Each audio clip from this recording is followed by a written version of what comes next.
go. I do believe we're live again, so I'll say indeed and greetings unto you, beloved and holy friends. Thank you for joining me again on another conscious evolution. Another opportunity for us to consider our potential, and specifically how the recognition of our potential can be the best antidote we can hope for as it relates to dread. We can absorb all of the information that the internet gives us. And if we do so, it's not hard to come to the conclusion that dread is the appropriate response. And I'm not here to tell you that you're wrong to feel dreadful when you look at what's going on. I'm not. What I am here to do is offer you a potential antidote, if that is the case. And today, we basically discussed how human potential and the hope thereof is the best thing we can use to counter dread.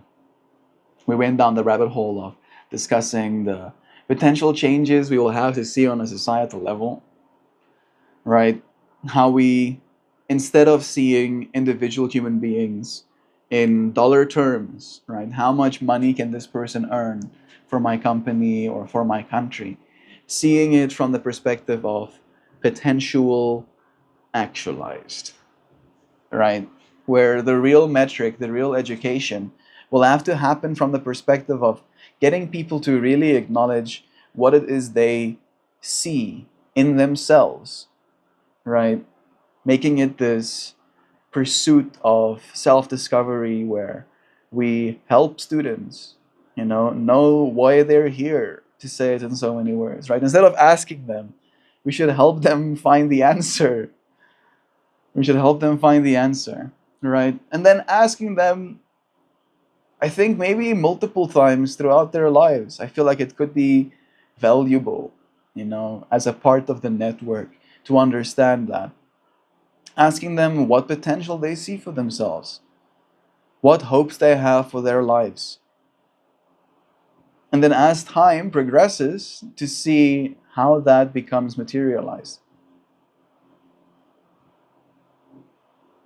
And valuing ourselves on that metric instead of just the amount of money we make. Right? Seeing it as like an actualization score or something. And we can tokenize this stuff. We can assign numbers, we can assign addresses, we can assign all of the metrics that we can hope to track. But if we did, wouldn't that be a better indicator of true economic growth?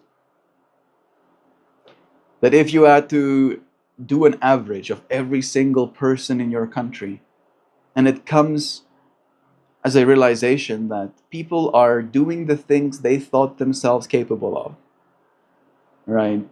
The potential that they saw and sought out is now their reality. They have actualized. And again, like there's a lot to be manipulated in that extreme as well, because what is valuable again? And I feel like we've had this conversation. Humanity has had this conversation over the eons, but we never had robots. Not the way that we're gonna have them soon. Right? And I feel we're almost arguing with the same conclusions we came to in the past, despite the fact that we have robots now. Right? And the way we're kind of progressing, the way that tech wants to be, is in a way where it's only going to be a tool. Right? They ought not be conscious. It seems like that's almost what we want from our robots. And if that's the case, then hopefully we'll escape some of the moral and ethical implications that surround having help. to say it in so many words.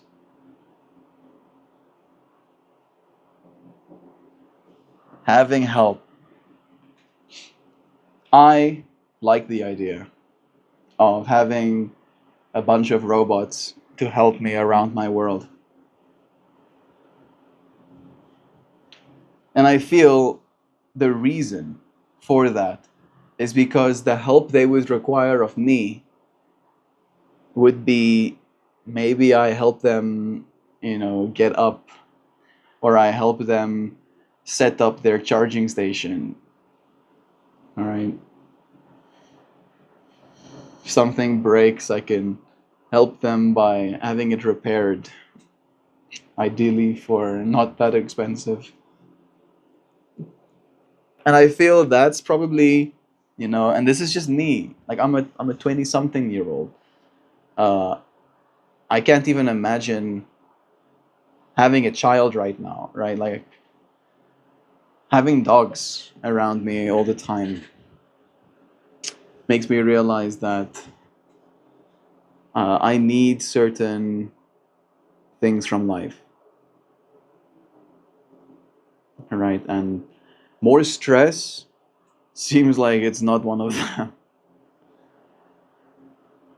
Definitely not. Hey, Mr. Merkaba. Keep their charging port soldered.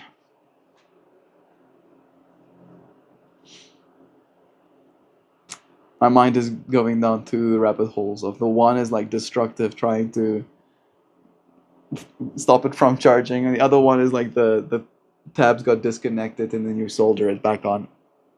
Yeah. Do you get what I'm saying, Mr. Merkaba? Does that make sense? Right? My mind is, let me share it from this perspective. Right? Like we are not only going to have robots, but robots are going to play a larger and larger part of our lives. And right now, as our society is set up, we have so many stressors that we cannot really afford to have more. And robots will reduce the amount of stressors we have in our world, at least in some ways. That's my job for robo upkeep. Okay, I get you. Yeah. It will reduce some of the stressors we have in our world.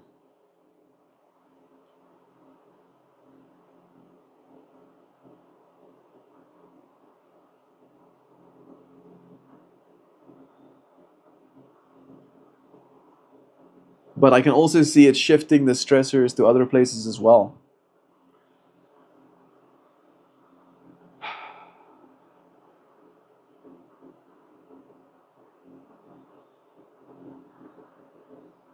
How do we take responsibility as an individual, as a community, as a people, of anything, of our house, of our neighborhood, of our city, of our state, of our country?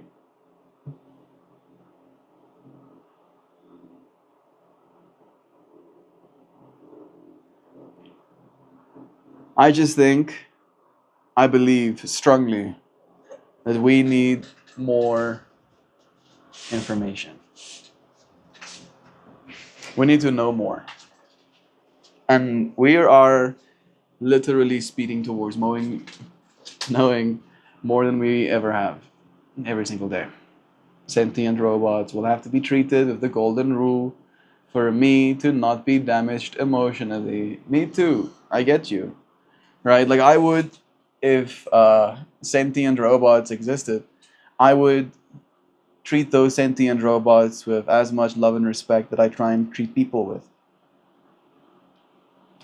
But that seems like some extra stressors. How's streaming on Twitch going? Pretty bad. Do you have followers yet? I have 5 followers. I know nothing about Twitch except that it exists. We did have like a friend from Twitch there previously, but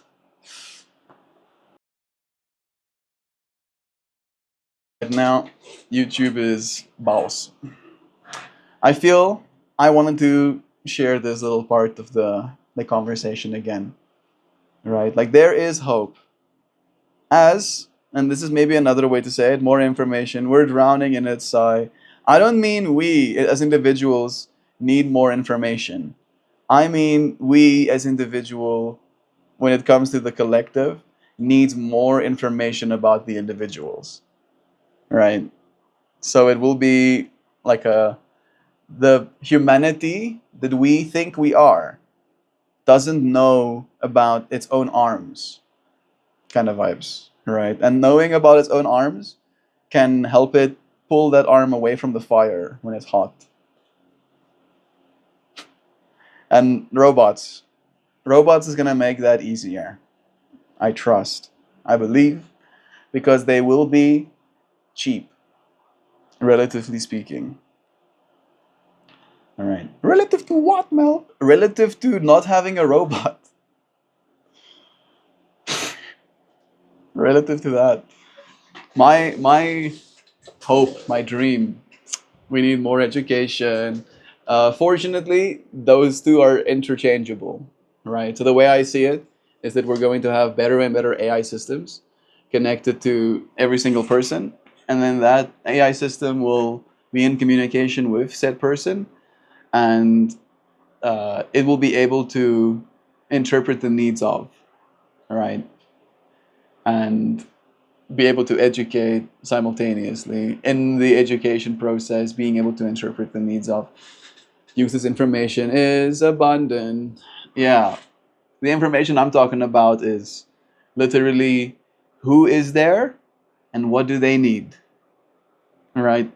We don't have that information clearly, not even remotely. We need that information clearly. If we can get that information clearly, we already are a step in the right direction. Robot precision is a level up. It literally is, bro. It literally, like it's a whole mode shift of reality for us, right? We're gonna go from being cave people to being based, like that's what's happening right now, you know. And during that process, we're gonna be asked a bunch of questions like, what's the value? What's the value of people, right, in your space? Like those are the questions we're gonna have to face. Those are the things we're gonna have to come to terms with, you know. And it's a hard question. It's a question we're gonna have to keep asking. And I don't know if I'm the one qualified to tell you what you're supposed to think, but we can think together. I love your friends a lot. Thank you. Thank you. Thank goodness that we can be here again for a moment. Even though it wasn't a long one, I appreciate your friends joining me. I'm gonna read you yesterday's poem. Alright. Yesterday's poetry. The flower turned out pretty sick as well.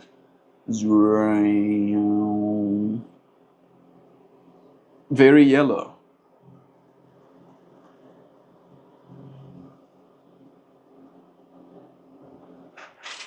And then the poem goes, what remains? Joe Bryan says, tremendous, beautiful and gentle with a definite rhythm. I relax and smoke in the shower. I have a bright sunlight lamp and Christmas lights hanging like a vine from my bathroom shelving unit. I peer through my clear but holographic shower curtain towards the light, and I'm able to paint fun animals on the steam clinging to the window and shower curtains. In fact, there was already two nostrils and the sides of a face there. Bro, love you, bro. Love you too, dear Joe. It's awesome going down these rabbit holes with you and sharing these fractals. All right, one more time. Flower good, me like much. It is a pretty cool one.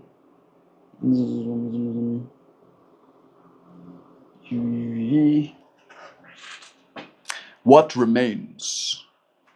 We lose, and it feels like the world dissolves.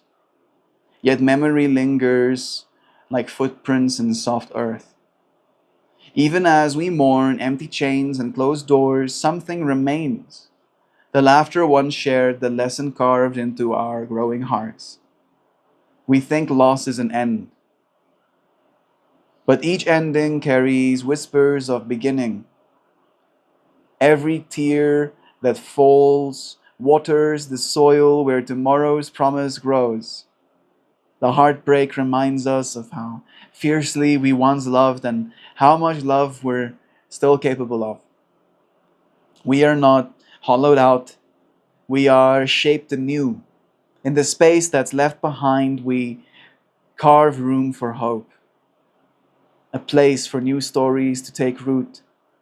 In time, the echoes of what slipped away become seed of what can be. So hold your losses gently, like gifts you never asked for but can still learn from. Let them guide you towards fields of fresh sunrises, where every step forward is a testament to what you've gathered and what you can still give.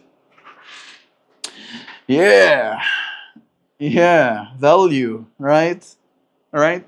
How about this value that you have to give? So much. Where will our replacement efforts be needed? I think, again, we're going to have to reevaluate what is valuable on the individual level. When there's robots everywhere, people, as they are valued today, won't be. Won't be. Literally. Won't be. So we need to reevaluate how we value people. And we need to figure out a way to do that that is not tyrannical, that is not going to put us back in the same boat we've been in our whole lives. All right, and I'm not sure that I know how.